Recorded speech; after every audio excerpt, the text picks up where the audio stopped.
ഹാഷിർ എങ്ങനെയാണ് വാഴ വണ്ണിലേക്ക്? How did you on board it?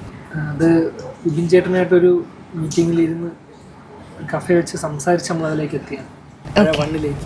Because of your content? അതിലൂടെ ആള് നേരത്തെ മെസ്സേജ് അയക്കിയിരുന്നു, ജസ്റ്റ് ഒരു ടോക്ക് ഉണ്ടായിരുന്നു. പക്ഷെ ആള് നമ്മുടെ നാട്ടിൻ്റെ അടുത്ത് ഉണ്ടെന്ന് അറിഞ്ഞപ്പം ട്രിവാൻഡ്രത്ത് വന്നായിരുന്നു. ആളെ സ്ഥലം അത് തന്നെയാണ്. അവിടെ എന്തോ ഒരു ആവശ്യത്തിന് എറണാകുളത്ത് നിന്ന് വന്നപ്പം ജസ്റ്റ് ഒന്ന് കണ്ടു.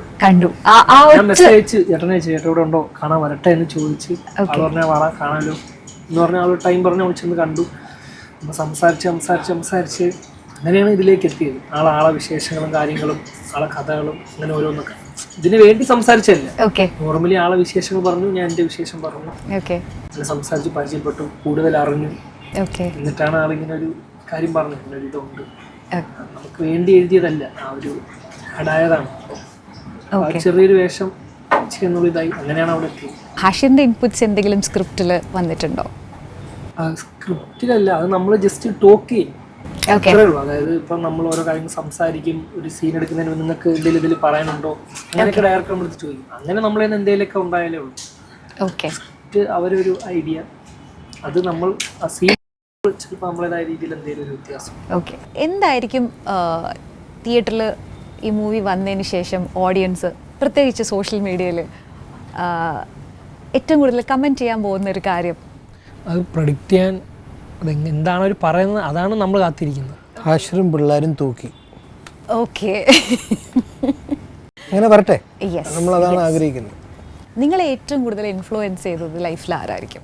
എന്നെ എൻ്റെ ഉപ്പ, അതായത് എൻ്റെ ഉമ്മയുടെ വാപ്പയാണ് ഏറ്റവും കൂടുതൽ ഇൻഫ്ലുവൻസ് ചെയ്തത്. സോഷ്യൽ മീഡിയയിലായിരുന്നാണോ അല്ല, ലൈഫിൽ എൻ്റെ ഉപ്പയാണ്, അതായത് എൻ്റെ ഉമ്മയുടെ വാപ്പ. എന്ത് ക്വാളിറ്റിയാണ്?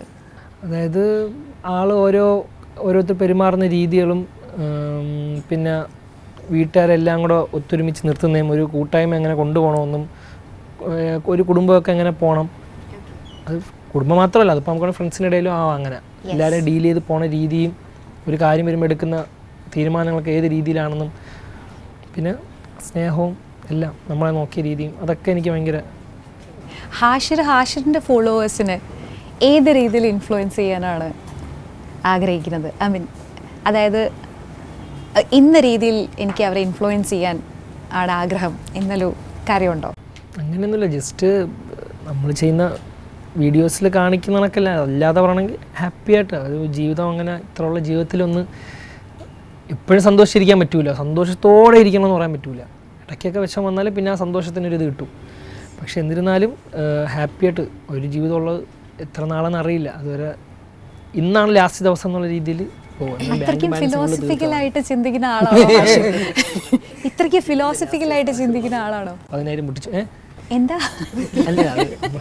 ഇത്രയും ഫിലോസഫിക്കലായിട്ട് ചിന്തിക്കുന്ന ഒരാളാണോ? ഇല്ലില്ല, അതിപ്പോ ഇങ്ങനെ ചോദിച്ചോണ്ട് പറഞ്ഞേ. അല്ല, അതാ ഞാൻ പറഞ്ഞു, അല്ല ഇതിങ്ങനെ സിഗ്മെന്റ് ആയിട്ട് അങ്ങനെ ചില കാര്യങ്ങളൊക്കെ അങ്ങനെ ആവണമെന്നൊരു ചിന്തയൊക്കെ ഉണ്ട്.